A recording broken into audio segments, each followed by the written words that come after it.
I'd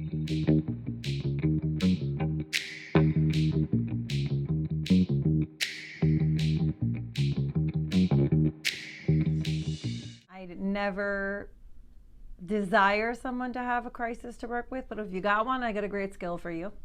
And even if you don't, it's a great skill to learn and to use and to notice when you are using it. So today, in lesson number 2 of your distress tolerance skills, we are going to learn how to stop problematic behaviors immediately using the stop skill. The stop skill helps you refrain from acting impulsively on your emotions and making a difficult situation worse. The stop skill does that by helping you stop and resist acting on the first impulse to act. Take a step back and detach from the situation. Observe to gather information about what is going on, and then proceed mindfully by evaluating the most effective option to take, given the goals, and then choosing that option and taking it. When emotion mind takes over, you may find that you act or react impulsively. You do not have time to use your skills and to get yourself into wise mind. To be able to use your skills, you need first to stop yourself from reacting. To help you stay in control, use the stop skill. When you feel your emotions are about to take control, stop. Don't react. Don't move a muscle. Just freeze. Freezing for a moment helps prevent you from doing what your emotions want you to do, to act without thinking. Stay in control. Remember, you are the boss of your emotions. It can be helpful to visualize the stop sign or whatever you want that helps you stop yourself from reacting to a situation. Your partner, who you are very much in love with, has broken up with you. You see her on the street. Your first impulse is to run and give her a huge hug. That might not be wise given the situation. She's likely to reject you again, and that would hurt. Stop. Don't act on the urge to run to her and hug her. When you are faced with a difficult situation, it may be hard to think about how to deal with it on the spot.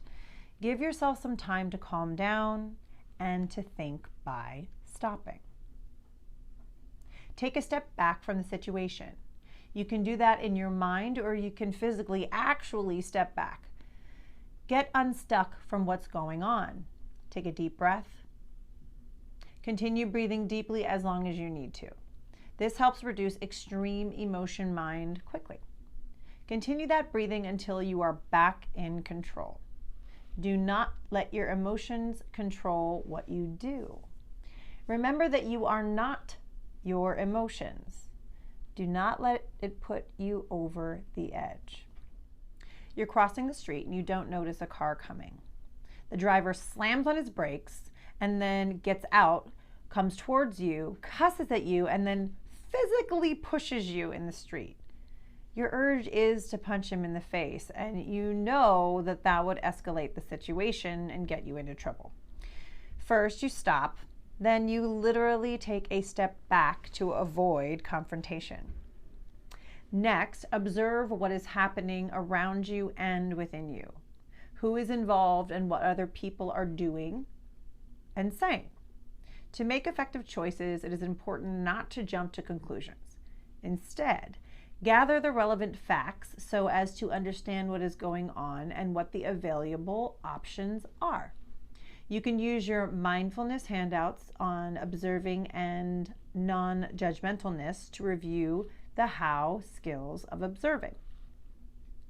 Ask yourself, what do I want from the situation? What are my goals? What choice might make the situation better or worse? Ask your wise mind how to deal with this problem.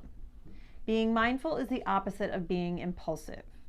When you are calm, stay in control, and have some information about what's going on, you are better prepared to deal with the situation effectively. You get home from work late and your partner accuses you of being out with someone else.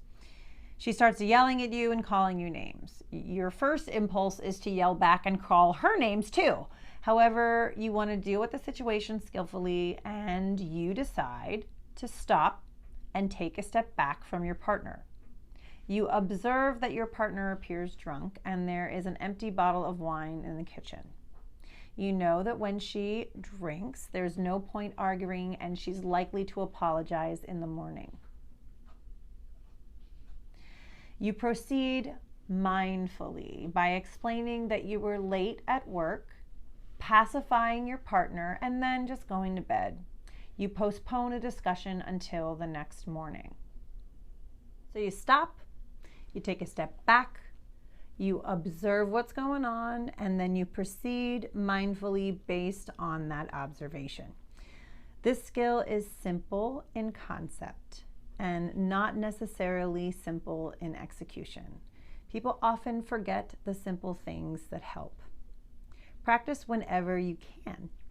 This is a distress tolerance skill that is highly effective in taking in the situation, using your mindfulness skills, and then deciding what you will do that will be most effective for you. That's the interpersonal effectiveness skill of object effectiveness. See how everything just comes together. That's it for lesson number 2 of your distress tolerance skills.